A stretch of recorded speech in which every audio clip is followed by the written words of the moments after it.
Boa tarde, vamos então dar início ao segundo painel desta tarde. Vamos só ver se entra mais alguém. Estes intervalos nunca são de 5 minutos.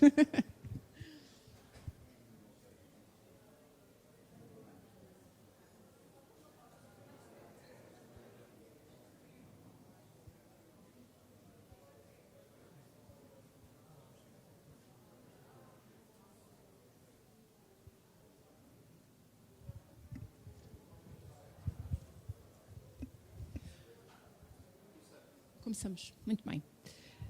Eu, antes de mais, gostaria de agradecer o convite que me foi feito para moderar este segundo painel. Devo já dizer que o primeiro foi extraordinário. Acho que levamos aqui insights muito, muito interessantes sobre este tema.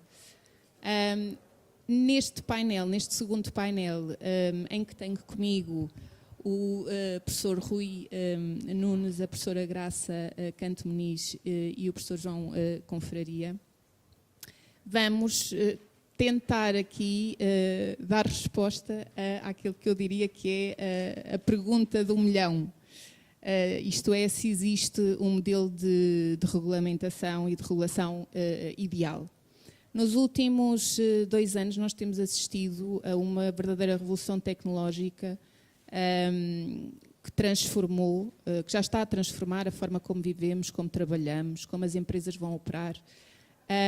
E isso foi muito patente nestes últimos 2 anos, especialmente com a inteligência artificial generativa. As próximas décadas vão trazer desafios, vão ser décadas de transformação, temos que estar preparados. Portanto, estas discussões são mais atuais e importantes que nunca. E, como qualquer época de transformação, irá ser, acredito eu, uma época de progresso e de avanços, sempre e quando este progresso se faça com ética e com responsabilidade e respeito pelos direitos fundamentais. E é precisamente esse balanceamento, esse equilíbrio entre a inovação, por um lado, e o respeito pelos direitos fundamentais que o Regulamento de Inteligência Artificial pôs em evidência. Perante este contexto, e tendo em conta que o regulamento estabelece que, a nível de supervisão, como já aqui foi dito hoje, os Estados-membros devem designar pelo menos uma autoridade notificadora e uma autoridade de fiscalização de mercado, eu começaria por si, professora Graça, que opções temos para materializar e para definir a supervisão no contexto deste regulamento? Há uma opção ou um sistema ideal?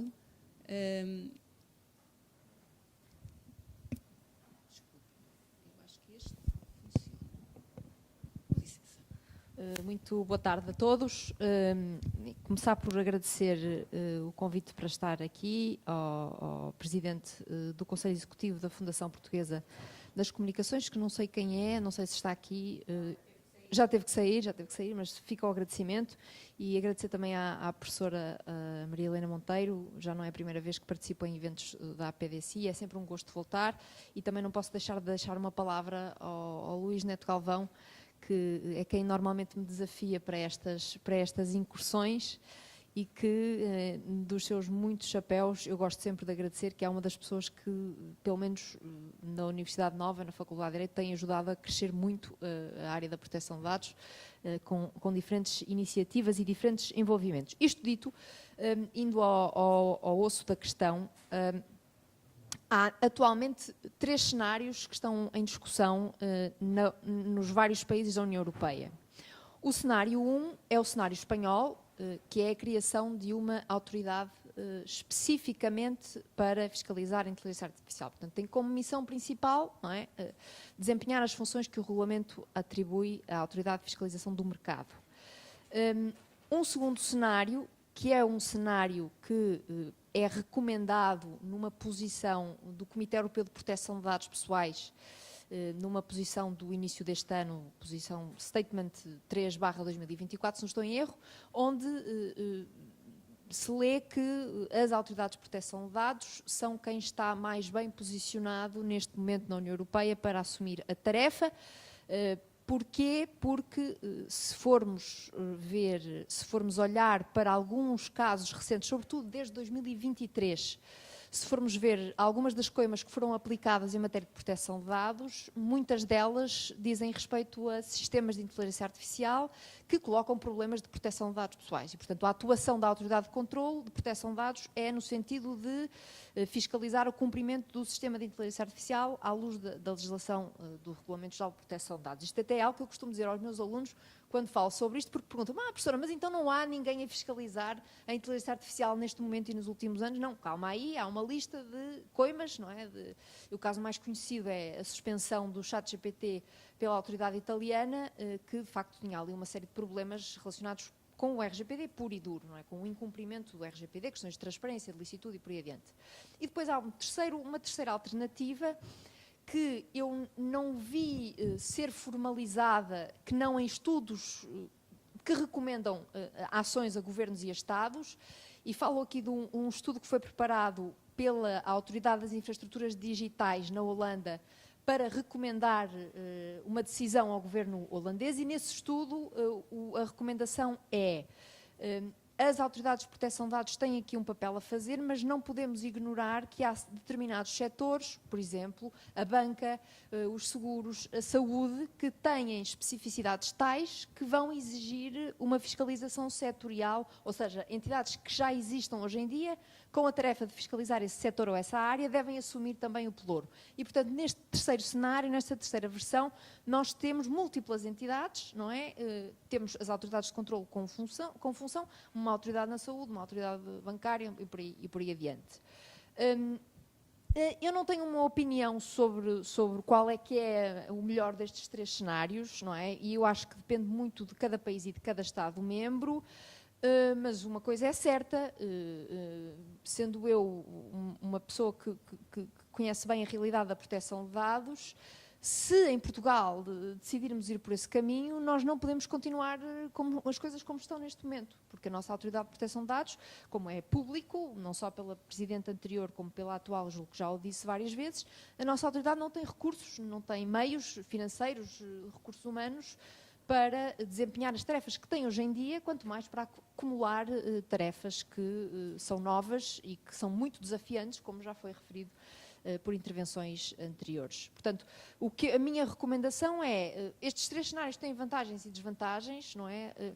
Há aqui uma camada adicional que eu não estou a referir e que eu julgo que não foi referida anteriormente, que é a multiplicação de autoridades que diplomas recentes da União Europeia prevêem. Não estou a falar de inteligência artificial, estou a falar do regulamento da governação de dados, do regulamento dos dados, que também prevêem autoridades com funções específicas, e a decisão vai ter de ser uma decisão cuidadosa, a decisão política, porque senão isto torna-se extremamente confuso e impraticável de fazer negócios num país onde há uma autoridade para isto, uma autoridade para aquilo, uma autoridade para aquilo outro. Tocou em questões e em pontos que são fundamentais. Portanto, a questão da eficácia da regulação, na verdade, não depende só da escolha do modelo, depende também muito, depois de existir uma flexibilidade e uma coordenação, parece-me, não é, professora Graça, entre quem for supervisionar a aplicação do regulamento de inteligência artificial. Pegando na questão aí das áreas mais sensíveis, professor Rui Nunes, a saúde. A saúde é uma área especialmente sensível, em que os dados que se tratam têm uma sensibilidade, ela própria, assim determinada pela legislação. O professor Rui Nunes foi o primeiro presidente da entidade reguladora da saúde. Na sua opinião, como é que vê esta questão da supervisão? Considera que deve haver uma supervisão específica e uma regulação mais estrita e rigorosa para este setor da saúde, ou o sistema que temos e este modelo de regulação baseado no risco serve os propósitos de proteção dos direitos fundamentais e da ética que é fundamental nesta área? Muito bem. Boa tarde a todos e a todas. Agradeço à senhora Presidente o gentil convite. Cumprimento os meus colegas de painel e a senhora moderadora. apelo à sua benevolência para permitir contextualizar o problema da saúde e da medicina, que tem uma perspectiva um pouco diferente daquilo que tem sido falado até agora. E por isso desde já me penitencio, porque provavelmente muitos dos presentes até poderão não concordar com aquilo que será agora dito. Mas para a saúde e para a medicina em particular, trata-se de uma mudança de paradigma, ou seja, não se trata apenas de um algoritmo ou de uma nova tecnologia que depois, daqui a uns anos, se calhar, não se traduz nos resultados que todos pensávamos. Há uma mudança de paradigma, porque a IA na medicina tem, como aliás dos outros setores, mas que nós perspectivamos bem na medicina e na saúde, tem características muito próprias. A primeira é de que a inteligência artificial aprende a aprender. Já foi dito isso há pouco. Aprende a aprender. Dois sistemas de inteligência artificial em conexão, no dia seguinte estão diferentes. Segundo, trabalham em rede. A rede de táxis sem condutor em Beijing acabou por ser suspensa pela sua superioridade, porque os taxistas tradicionais revoltaram-se porque iam ficar sem emprego. Trabalham em rede. Terceiro, citou-se há pouco Yuval Harari, é verdade. A inteligência artificial está a conseguir dominar o essencial da nossa vida e da nossa cultura, que é a nossa linguagem. E se falamos do ChatGPT, é porque a inteligência artificial domina a nossa linguagem. Ora, isto tudo traduz-se depois, com esta evolução que está a acontecer de uma forma dramática e intensiva, em algo que para a medicina e para a saúde é avassalador, que é a falta de explicabilidade da IA. Nós não conseguimos já hoje perceber como é que se chegam a determinados resultados. Imagine-se a vacina da Covid-19. Foi o ambiente ideal para duas tecnologias revolucionárias da humanidade. A engenharia genética humana, nomeadamente a vacina da Pfizer-BioNTech e da Moderna, alavancada pela inteligência artificial. Mas ainda hoje não se conhece bem, os próprios cientistas que trabalham no meio, como é que se chegaram a determinados resultados. E isto só se vai densificar no futuro. Portanto, tudo isto junto está a revolucionar a medicina e a saúde, a todos os níveis. Eu estou aqui a representar o Conselho Nacional de Ética para as Ciências da Vida, que recentemente elaborou um relatório sobre este tema, portanto é nessa condição que me encontro aqui, e nesse relatório, bom, claro, eu vou agora dizer em 3 minutos uma síntese das sínteses, mas não há área da saúde e da medicina que não esteja a ser revolucionada. A começar pela investigação. Claro que isto é transversal a todas as áreas da investigação, mas na medicina torna-se ainda mais dramático. Esta falta de explicabilidade que se traduz na falta de replicabilidade. O que é que isto quer dizer? Quando um cientista, e citou-se hoje durante a tarde, enfim, a Gulbenkian, imagino também a Champalimau e tantos outros que estão a trabalhar nesta área, estão a desenvolver, imagine-se um novo fármaco, e o querem lançar no mercado, as boas práticas médicas e científicas obrigam a quê? É que haja uma equipa independente que venha replicar aquele estudo, com os mesmos métodos, com os mesmos, ou com doentes parecidos, etc. Se nesta replicação se obtiverem os mesmos resultados, o estudo é fidedigno. Se não se conseguirem obter os mesmos resultados, fica a dúvida. E não é raro que artigos nas melhores revistas científicas médicas do mundo tenham que ser despublicados. O que é que quer dizer? Têm que ser retratados. Porquê? Porque não passaram por este crivo. Ora, com a inteligência artificial isto vai ser dramático, porque nem os cientistas que levaram a cabo a investigação vão conseguir perceber como é que se chegaram a determinadas conclusões. Portanto, nós vamos ter que simplesmente confiar. Portanto, enfim, não vou ter tempo de abordar isto em pormenor, nem será o objetivo, mas no ensino, na investigação, enfim, quem está no meio académico sabe isso. Eu estou a regressar na minha faculdade, na Faculdade de Medicina da Universidade do Porto, aos testes escritos à mão. O que, não, aliás, não é má ideia, porque hoje os jovens não sabem escrever, só sabem digitar. E, portanto, ficam muito entusiasmados pela primeira vez no curso inteiro de 6 anos, escrevem à mão. Bom, mas estamos a regressar para quê? Para ter a certeza da autoria daquilo que está escrito, porque senão fica em causa a autoria, e estamos a falar de um trabalho científico ou de uma tese de mestrado ou doutoramento, não se pode falar de plágio, porque o ChatGPT não plagia, porque ele vai beber informação que está na internet de diferentes autores, mas pelo menos a autoria intelectual, os direitos de propriedade intelectual, etc., tudo isso é questionado e alguém tem que pensar nisto atempadamente. Bom, na prática clínica, o problema é, por um lado, entusiasmante. Se nós defendermos uma inteligência artificial que sirva às pessoas e os doentes. Mas, por outro lado, há razões de perplexidade. Há especialidades médicas que correm o risco de desaparecer.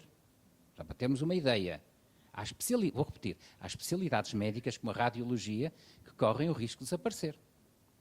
Ontem, falava há pouco à senhora moderadora, numa reunião do Conselho Médico-Legal, discutia-se se um médico que não interpreta uma imagem num exame radiológico, por definição, está a cometer má prática. Por negligência, ou por imperícia, ou por impreparação, o que quer que seja. E se chegarmos a essa conclusão, então a transição para a inteligência artificial vai ser imediata, porque já hoje, em tudo o que é imagem, a inteligência artificial é mais eficaz e mais eficiente que a mais brilhante mente humana.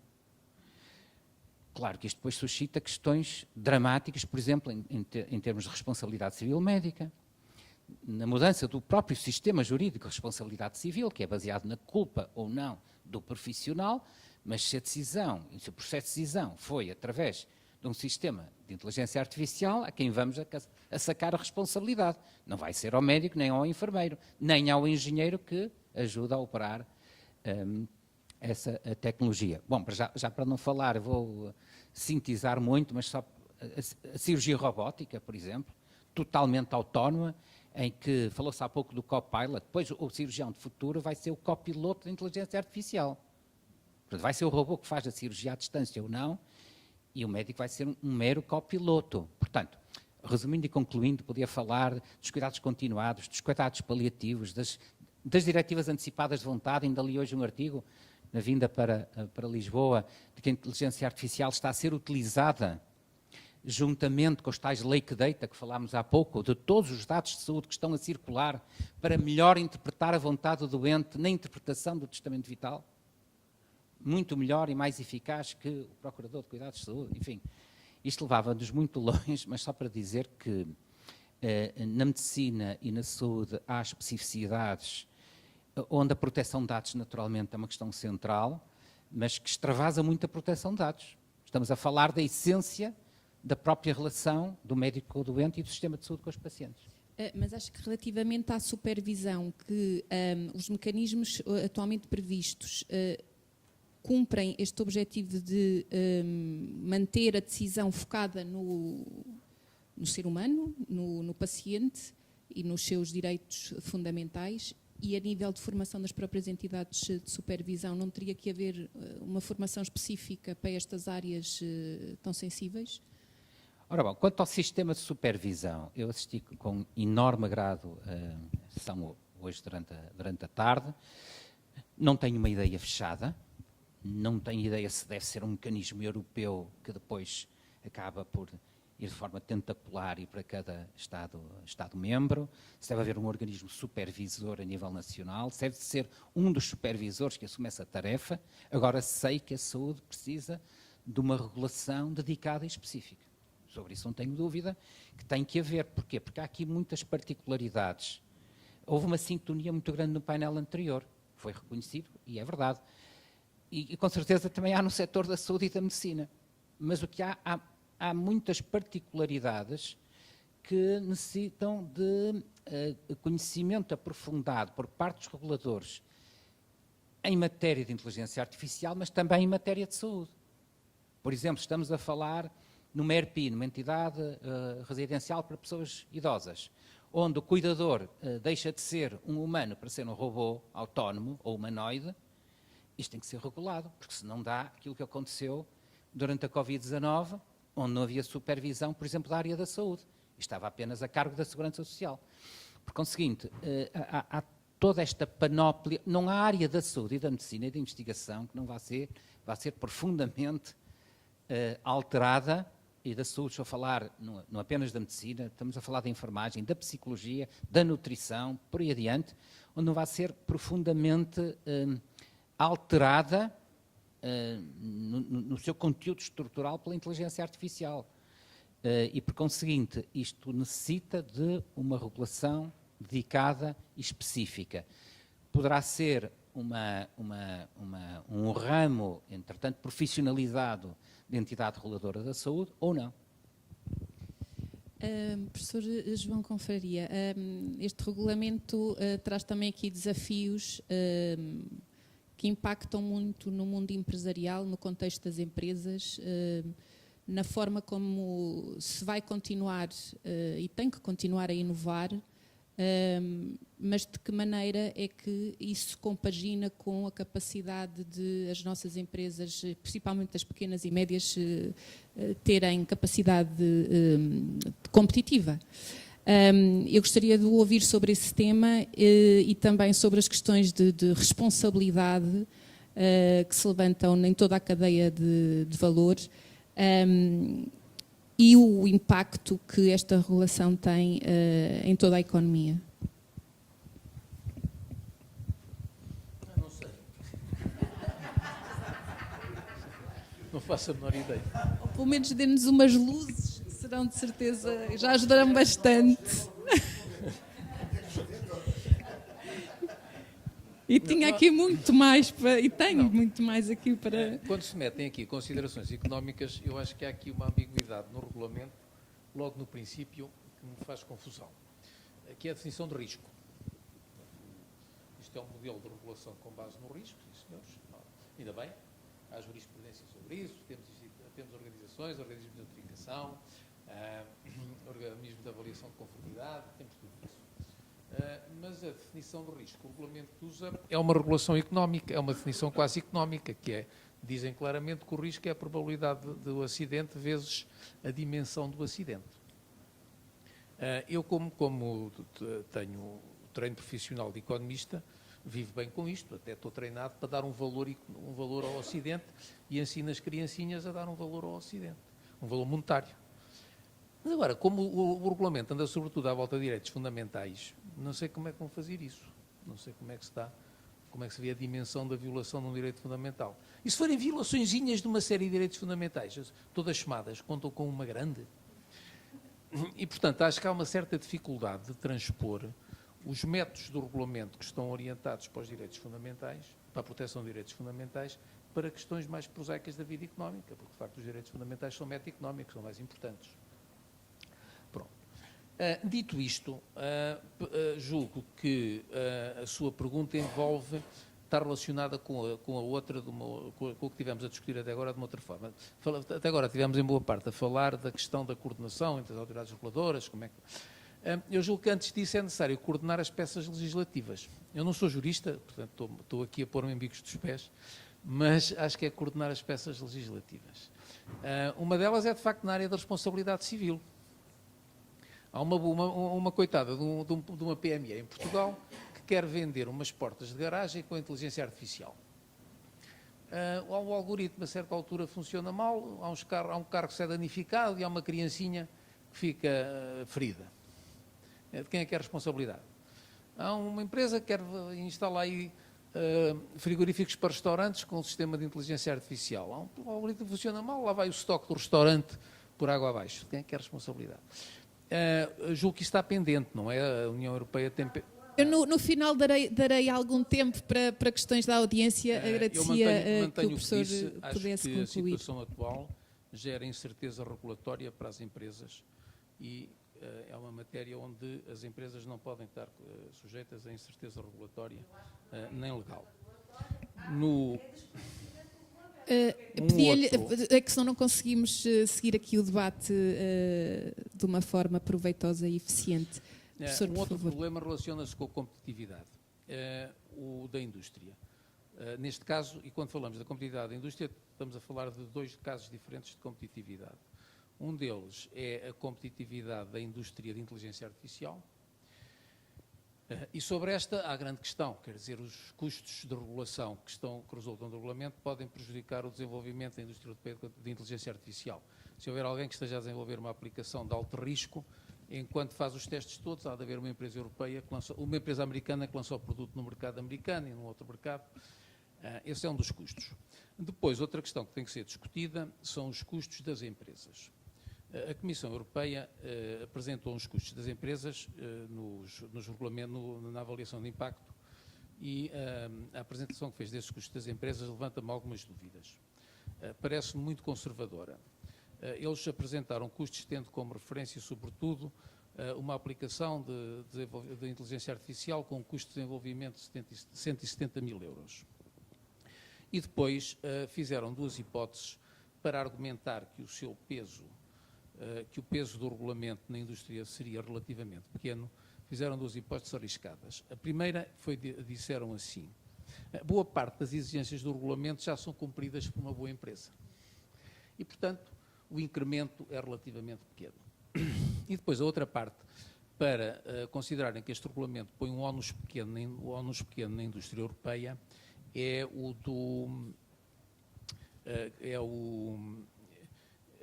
que eles admitem que no total das aplicações de inteligência artificial, de alto risco serão só cerca de 5% a 15%. Bom, aceitas estas duas hipóteses, a Comissão Europeia entende que a indústria europeia não vai ter um grande ónus em matéria de desenvolvimimento.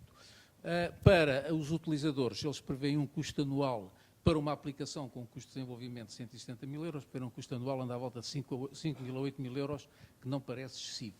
Mas, de novo, é dentro destas hipóteses em que se supõe que o utilizador também já tem instalados sistemas de gestão de qualidade e por aí fora. E, portanto, nesse sentido, não sei se os custos não vão ser superiores àqueles que a Comissão Europeia prevê no relatório, no trabalho de avaliação, e, portanto, se não pode haver, de facto, aqui um efeito negativo na indústria sobre essa matéria. Principalmente a nível das pequenas e médias empresas, apesar do regulamento prever uns regimes específicos para precisamente não prejudicar, mas ainda está tudo muito por definir. Sim, depois há aí uma série de coisas que estão por definir e que dependem. Depois, ao nível da concorrência, o professor Cunha Rodrigues já falou aqui dos impactos que isto pode ter no mercado de concorrência, a concorrência no mercado de inteligência artificial. De facto, são elevados, e em particular nos mercados de modelos de inteligência artificial com finalidade geral. O mercado pode ser concentrado. Mas também temos que ver que isto pode ter efeitos contraproducentes na concorrência entre os utilizadores. Como os modelos são modelos que aprendem, isto significa que as primeiras empresas que instalam ganham vantagens relativamente às outras. E significa que as empresas instaladas num determinado mercado ganham vantagem em relação aos concorrentes, aos candidatos à entrada.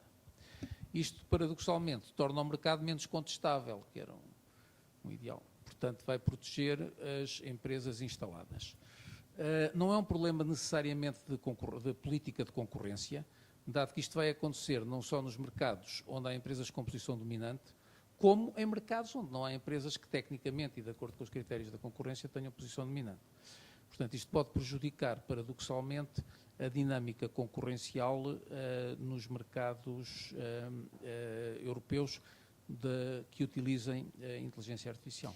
E já agora, só para rematar esta questão da concorrência, o chamado efeito de Bruxelas, qual é a sua opinião relativamente a se temos aqui o efeito de Bruxelas nesta questão da concorrência? Isso é o que a Comissão pretende, é aquela julgo que foi o Manuel Cabogueira que referiu, na Europa regula-se, não é? Ou foi você que falou? Sim. E é o que a Comissão Europeia pretende. Portanto, pretende exportar quer o modelo de regulação, quer os valores europeus. Eu tenho algumas dúvidas sobre a Comissão Europeia foi bem sucedida até agora nisso, nomeadamente com o GDPR, mas para que o efeito de Bruxelas se verifique, há uma série de condições que se devem verificar. Algumas delas relacionam-se com a dimensão do mercado europeu. O mercado europeu nesta matéria é grande e vai ser grande, Mas se calhar o mercado americano e o chinês já vão ser bastante maiores. E, portanto, deve ser...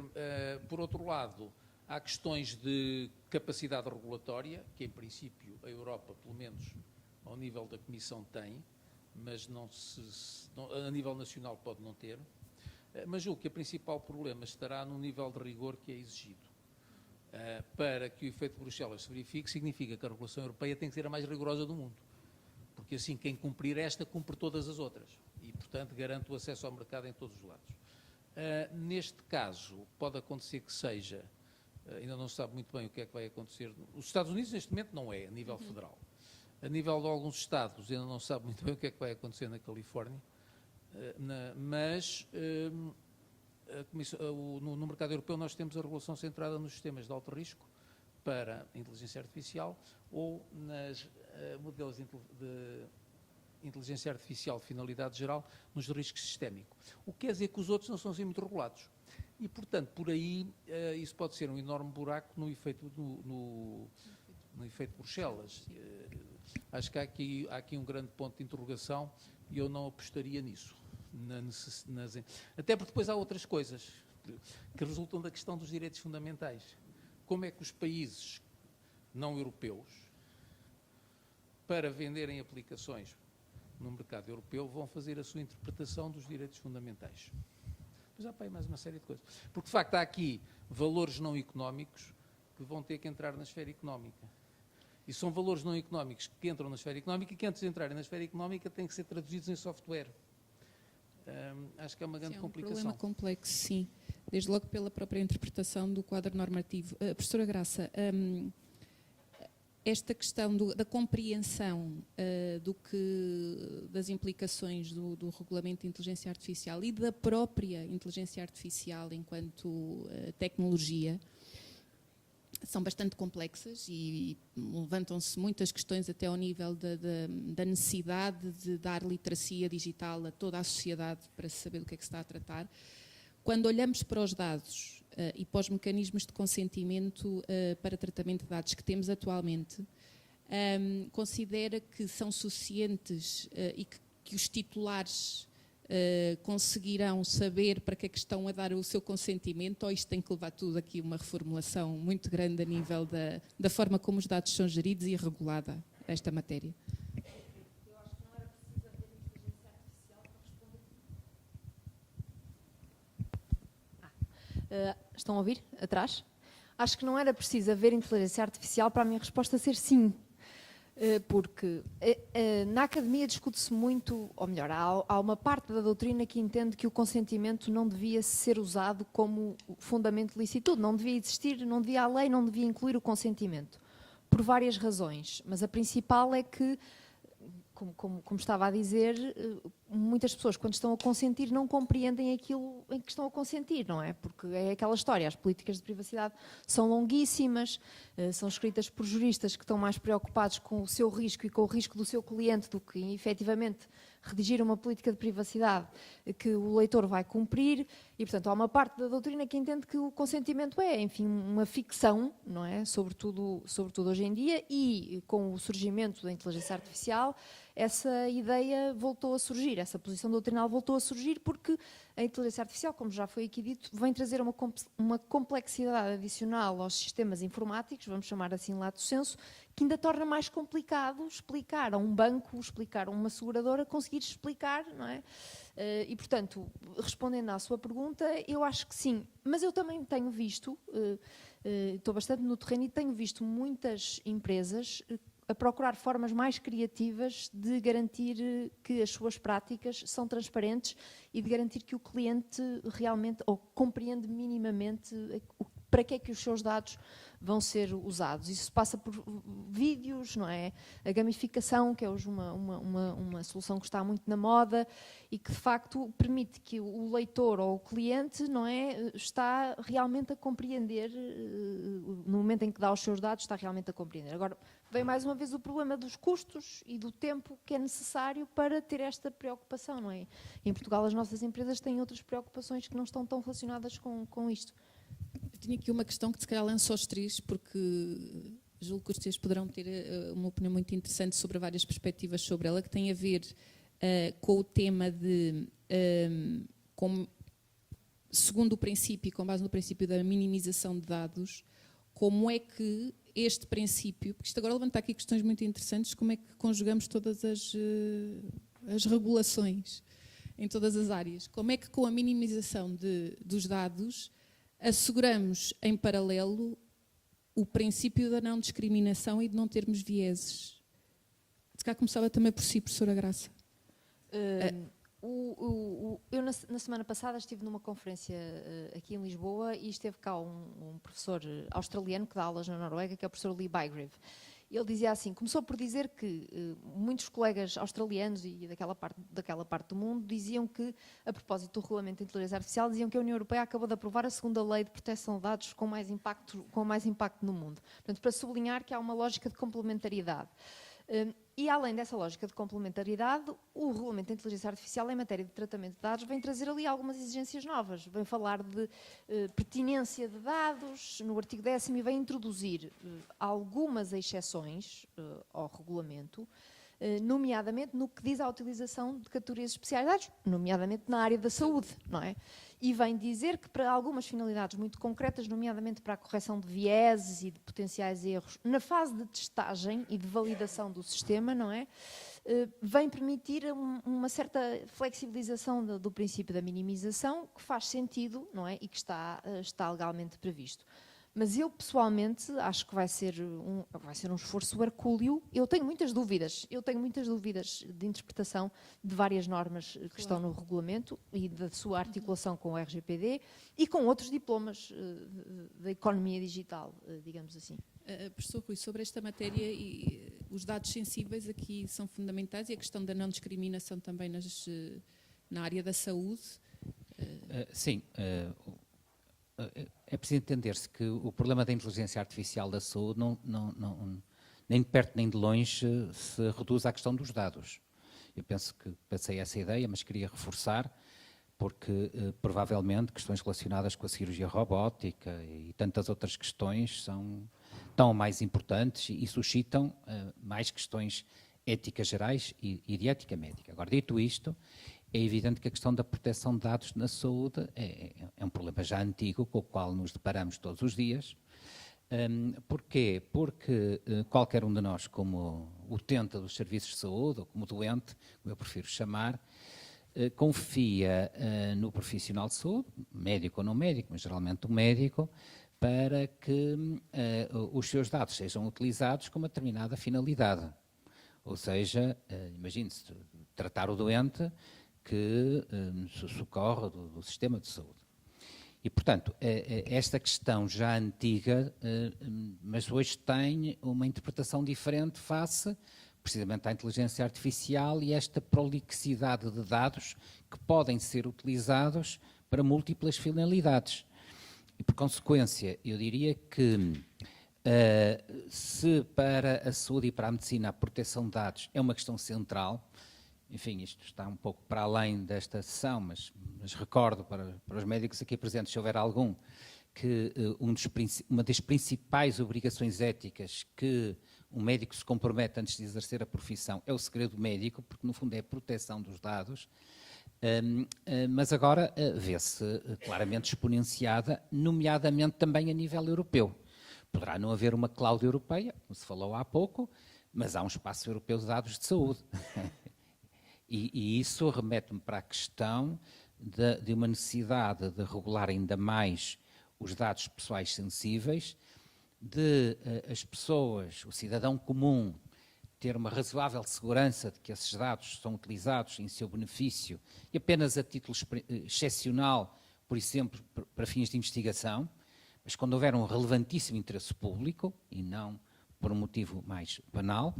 Porquê? Porque senão corremos o risco, e que já se começa a falar, nomeadamente no setor da saúde, e que está, aliás, presente no Regulamento Geral de Proteção de Dados, que é o cidadão começar a pensar em exercer o seu direito ao esquecimento e ao apagamento. Ou seja, solicitar ao médico e ao sistema que os seus dados sejam excluídos do sistema, precisamente com o risco de de serem utilizados com outras finalidades que não aquelas para as quais foram obtidos. Portanto, é uma questão muito delicada e que na saúde tem uma relevância ainda mais especial, e agora com este espaço europeu de dados de saúde e também com a criação de um espaço europeu de dados clínicos de saúde, porque aquilo que se antecipa com e sem o recurso à inteligência artificial é a chamada Health Wallet, ou seja, qualquer um de nós ter na tal cloud, que pelos vistos não é europeia, mas espero que no futuro breve seja, compilados todos os nossos dados de saúde. Já não se trata apenas do registro de saúde eletrónico que está no SNS, nem dos dados de saúde que estão nos hospitais privados e setor social. Trata-se de toda a informação de saúde, que, por exemplo, muitos de vós têm nos telefones, que têm nos relógios, etc., que depois vai ficar toda compilada numa cloud europeia para que qualquer um de nós, agora como cidadão europeu, possa ter acesso a esses dados, se bem o entender. Imagine-se, se quiser ser tratado na Alemanha, isso terá muitas vantagens, e mesmo para terminar dizer que, claro que a função de quem pensa nestes temas é de algum modo alertar para alguns problemas, mas não queria deixar de vincar que para o setor da saúde, para a medicina e para o cidadão em comum, a inteligência artificial vai trazer inúmeros benefícios. Por exemplo, no que diz respeito à equidade no acesso à saúde. Portanto, antevê-se que haja, quer do ponto de vista da gestão hospitalar, da eficiência na utilização dos recursos e da eficiência e da equidade no acesso à saúde, importantíssimos ganhos com a introdução de inteligência artificial. Agora, tem riscos e temos que pensar neles. Falava há uns dias atrás com a senhora moderadora que vai abrir na próxima semana na China um hospital só com médicos digitais, sem um único médico físico. Portanto, este é o mundo que estamos hoje a viver, não é futuro, é presente. É ficção, mas não é.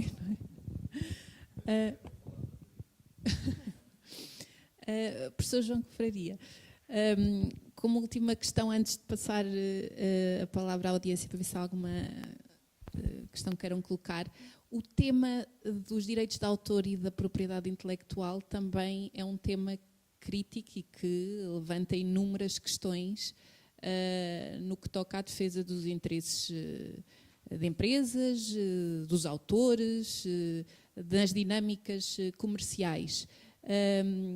Como é que, onde é que evoluímos com estas ferramentas e com a inteligência artificial generativa para protegermos estas áreas de negócio e esta economia?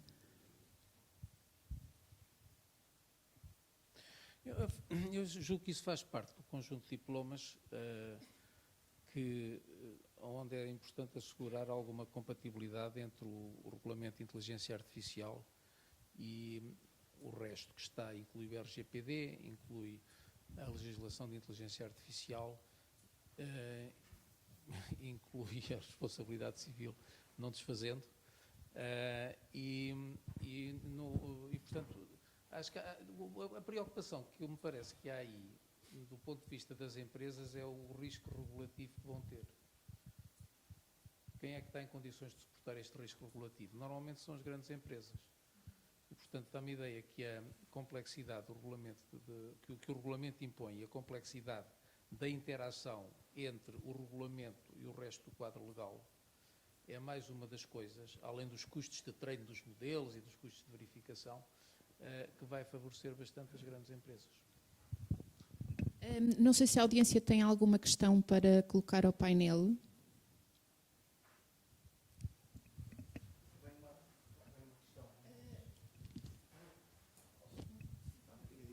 Não, mas não era, bem, enfim, acaba por ser uma questão, mas só para dar aqui uma nota de experiência, de alguma experiência a fazer uma coisa muito pequenina, inteligência artificial. A discriminação da inteligência artificial, e há ali pessoas que eu sei que sabem isto melhor do que eu, está totalmente relacionada com a forma como o modelo é treinado. E isto quer dizer três coisas. Primeiro, claro que os primeiros modelos estavam enviesados pelo local onde foram treinados, há um bocado já se contou uma anedota, há uma anedota ainda mais divertida. A primeira vez que se pediu a uma máquina de inteligência artificial para escrever um poema, ele era de tal forma sexista que nunca foi mostrado a ninguém. Nunca. interessante. E depois o segundo era de tal forma racista, que também não. Isto porquê? Porque aprendeu numa biblioteca muito específica. Onde é que eu quero chegar?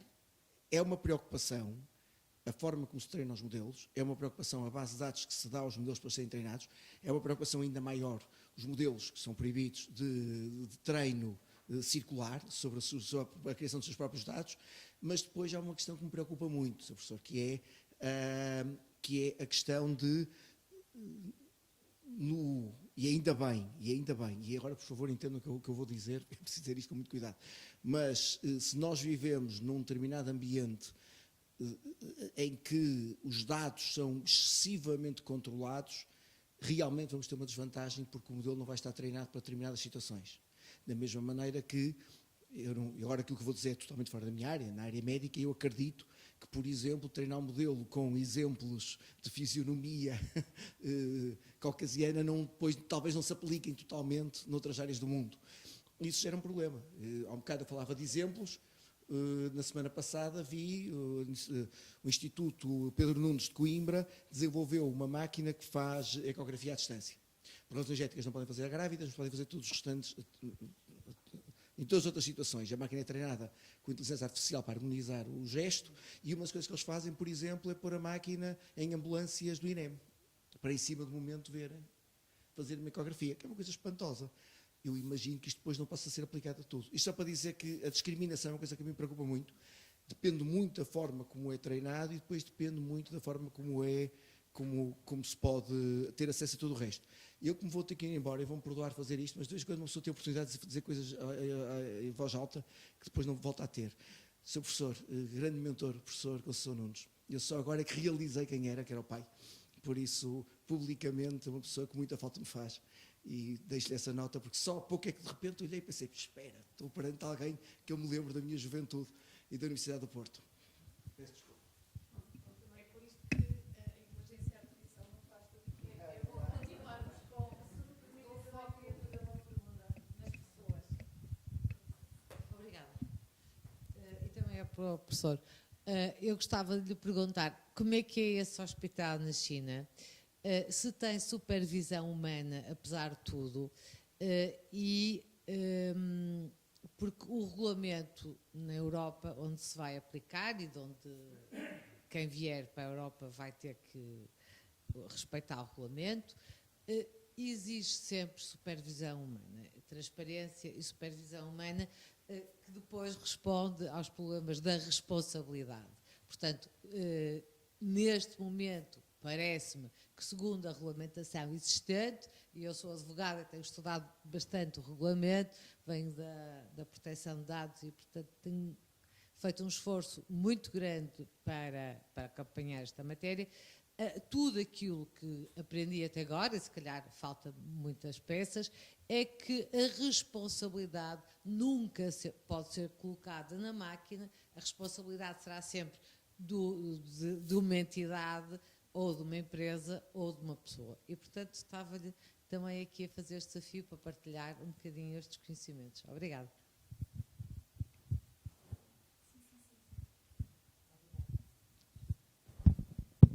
Bom, vamos lá ver como é que me saio na resposta. É uma questão muito complexa. Porquê? Porque nós estamos a olhar para a IA num momento estático. E eu creio que quem se interessa por estes temas deve ter uma perspectiva de futuro, nem que seja a curto prazo. E tudo leva a crer que haverá um momento em que vamos alcançar a singularidade. Ou seja, vamos atingir... Bom, eu sabia que ia ser controverso, disruptivo. E, portanto, não, eu acredito, e o Val Harari também, já agora. E essa singularidade, que eu designaria de tecnológica, não custa a crer que seja alcançada. Pelo tal motivo atrás exposto da falta de explicabilidade. Ou seja, os sistemas vão conseguir de tal forma replicar-se e aprender que a mente humana não vai conseguir acompanhar. Agora, isso não significa que este momento da singularidade tenha algum tipo de intencionalidade por trás. Mas, já agora, seria bom também, pelo menos no plano da cenarização, não excluirmos uma verdadeira singularidade ontológica.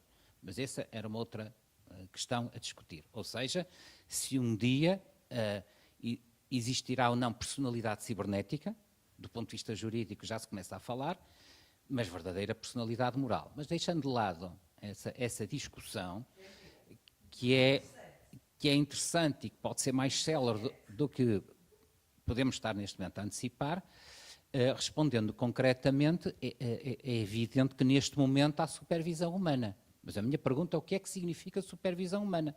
Estar lá um médico a acompanhar aquilo que se faz, ou ele ou ela realmente entenderem os processos de decisão e serem, de alguma forma, uma garantia de controle de qualidade. E sobre isso eu tenho as minhas dúvidas.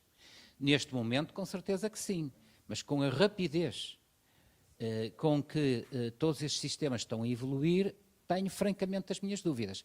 O que é que eu sei? É que esse hospital é apresentado num quadro de desenvolvimento social da saúde como garante de quê? De gerar equidade no acesso à saúde e de baixar dramaticamente os custos.